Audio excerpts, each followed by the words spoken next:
Hello दोस्तों, कैसे हैं आप सब। मैं हूं आपका अपना दोस्त शुभम मिश्रा और हम लोग हैं आपके अपने प्यारे से यूट्यूब चैनल दिव्य एकेडमी पर। तो दोस्तों, जैसा कि मैंने आपसे कहा था कि हम लोग आपके सिलेबस को कंप्लीट कराने के लिए और उसको रिवाइज कराने के लिए प्रतिबद्ध हैं। तो हम अपने प्रयासों में लगातार लगातार बेहतरीन प्रयास करते जा रहे हैं। अब आप भी जो है इस प्रयास को मिलकर आगे बढ़ाइए, ठीक है। तो हम फर्स्ट चैप्टर से स्टार्ट करेंगे, बिल्कुल फर्स्ट से स्टार्ट करेंगे। हमारे पास 5 महीना है और एक परफेक्ट स्ट्रेटजी के साथ में हम पूरे सिलेबस को कवर करेंगे और टाइम से पहले करेंगे ताकि रिवीजन के लिए भी हमारे पास टाइम बचा हुआ है, ठीक है। देखिए, हमारा फर्स्ट चैप्टर है केमिकल रिएक्शन एंड इक्वेशन, रासायनिक अभिक्रियाएं और समीकरण। इसमें हमें ये कुछ 5 टॉपिक्स पढ़ने हैं। ये 5 टॉपिक ही पूरे चैप्टर को कंप्लीट करेंगे।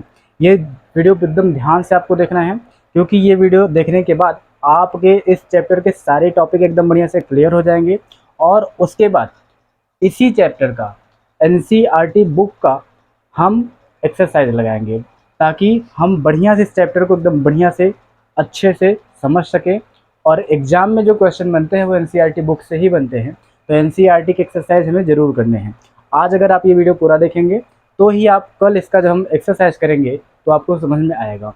तो आप ध्यान से इसको देखिए ताकि कल के वीडियो में भी आप अच्छा कर सकें, ठीक है। चलिए स्टार्ट करते हैं। देखिए, हमें कौन कौन से टॉपिक इस चैप्टर में कंप्लीट करने हैं। फर्स्ट टॉपिक है केमिकल रिएक्शन या रासायनिक अभिक्रियाएं क्या होती हैं, ठीक है। सेकंड, संतुलित रासायनिक समीकरण किसे कहते हैं, यानी बैलेंस केमिकल रिएक्शन क्या होता है। अभिक्रियाओं के प्रकार मीन्स टाइप ऑफ रिएक्शन। तो कितने टाइप के रिएक्शन आपको पढ़ने हैं, देखिए। फर्स्ट है योगज अभिक्रिया या कॉम्बिनेशन रिएक्शन। सेकंड है वियोजन रिएक्शन, वियोजन अभिक्रिया या डीकम्पोजिशन रिएक्शन। थर्ड है विस्थापन अभिक्रिया या डिस्प्लेसमेंट रिएक्शन। फोर्थ है ऊष्माक्षेपी और ऊष्माशोषी या exothermic and endothermic reaction. Fifth है ऑक्सीडेशन एंड रिडक्शन। सिक्स है अपचयोपचय अभिक्रिया या रेडॉक्स रिएक्शन। इसके बाद हमारा ये फोर्थ टॉपिक है संक्षारण या करीजन। एंड फिफ्थ टॉपिक है विकृत गंधिता या रेंसिडिटी। इतने ही टॉपिक्स हमें कंप्लीट करने हैं। तो आइए स्टार्ट करते हैं। तो दोस्तों, लास्ट वीडियो यानी जो कल परसों का वीडियो आपने देखा होगा, उसमें हमने एक टॉपिक पढ़ा था physical changing and chemical changing, जो इसी चैप्टर का सबसे पहला टॉपिक है। तो उम्मीद है कि वो आपको समझ में आया होगा और उसमें जो क्वेश्चन हमने आपसे पूछे थे काफ़ी बच्चों ने उसके बहुत अच्छे आंसर करे हैं। और जिन लोगों ने नहीं करे हैं वो ज़रूर करें और उसको ज़रूर देखें, क्योंकि वो टॉपिक सिर्फ आपके बोर्ड एग्जाम के लिए नहीं है बल्कि वो कॉम्पिटिटिव टॉपिक है, ठीक है। उसमें भी उससे रिलेटेड क्वेश्चन पूछे जाते हैं। तो चलिए हम लोग अपने टॉपिक को कंप्लीट करते हैं। फर्स्ट जो टॉपिक है वो क्या है, रासायनिक अभिक्रिया। तो किसी अभिक्रिया को हम रासायनिक अभिक्रिया कब कहते हैं, यानी केमिकल रिएक्शन होता क्या है, हम केमिकल रिएक्शन किसे कहेंगे, राइट। अगर हमसे कोई पूछे बताओ रासायनिक अभिक्रिया क्या है, तो उसका आंसर हम क्या देंगे। तो ध्यान समझिएगा, जब दो या दो से ज़्यादा पदार्थ आपस में मिलकर अभिक्रिया करें और अभिक्रिया कर कर एक नया पदार्थ बनाएं।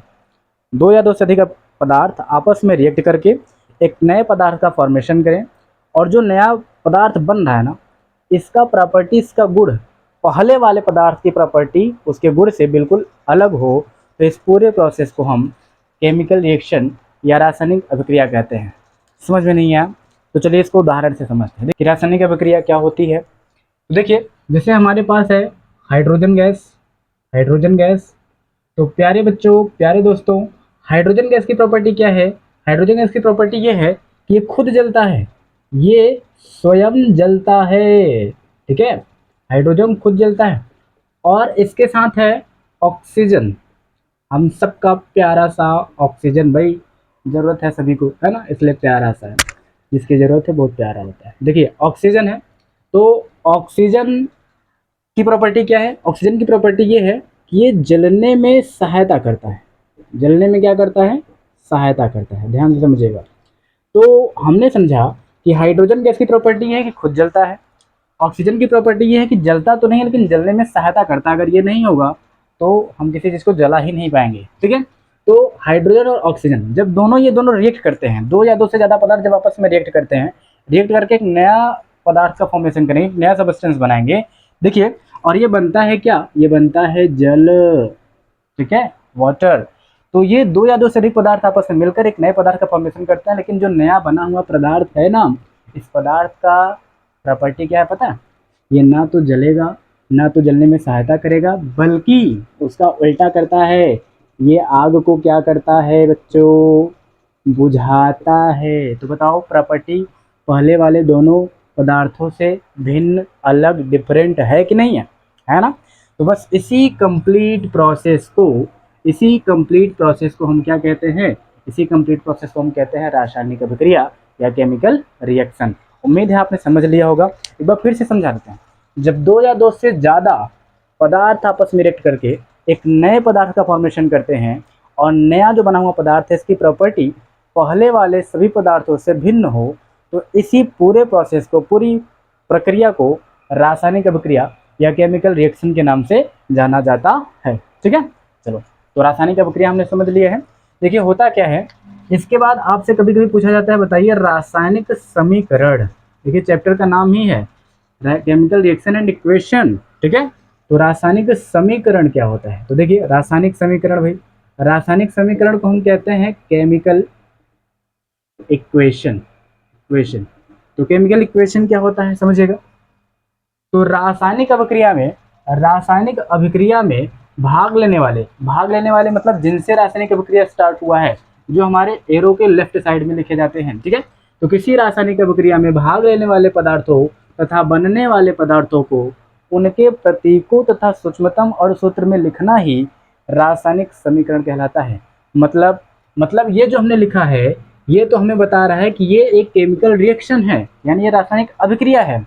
लेकिन रासायनिक समीकरण किसे कहेंगे, इसी रासायनिक अभिक्रिया को जब इसके फार्मूले के फॉर्म में लिख दोगे, जो हमें मिलेगा उसे ही हम रासायनिक समीकरण या केमिकल इक्वेशन कहेंगे। समझिए, ये हाइड्रोजन को हम लिखते हैं हाइड्रोजन गैस यानी H2, ऐसे ही ऑक्सीजन को हम लिखते हैं O2 क्योंकि ये गैस है, और यहाँ जल का फार्मूला क्या है, H2O। अब ये जो लिखा हुआ है ये भी एक रासायनिक अभिक्रिया को प्रदर्शित कर रहा है, लेकिन इसमें हमने रासायनिक अभिक्रिया को उनके अणुसूत्र के फॉर्म में लिख दिया है, इसलिए इस पूरे इक्वेशन को हम क्या कहेंगे, केमिकल इक्वेशन कहेंगे। ठीक है, तो रासायनिक अभिक्रिया क्या है, दो या दो से अधिक पदार्थ आपस में अभिक्रिया करके नए पदार्थ का फॉर्मेशन करते हैं। नए बना हुआ पदार्थ का गुण प्रारंभिक पदार्थों के गुणों से भिन्न होता है, तो यह पूरी प्रक्रिया रासायनिक अभिक्रिया कहलाती है। रासायनिक अभिक्रिया में भाग लेने वाले पदार्थ तथा बनने वाले पदार्थों को उनके सूक्ष्मतम अणुसूत्र में लिखना, अणुसूत्र के रूप में लिखना ही रासायनिक समीकरण कहलाता है। उम्मीद है रासायनिक अभिक्रिया और रासायनिक समीकरण आपको समझ में आ गया होगा।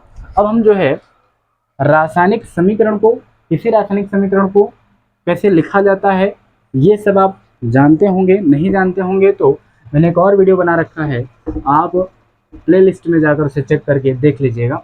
हम आते हैं इसके सेकेंड टॉपिक पर। तो रासायनिक अभिक्रिया किसे कहते हैं, रासायनिक समीकरण क्या होता है, ये हमने अच्छे से समझ लिया है। अब हम देखते हैं सेकेंड टॉपिक है संतुलित रासायनिक समीकरण यानी बैलेंस केमिकल रिएक्शन। ये क्या होता है और ये क्यों होता है। देखिए अभी थोड़ी देर पहले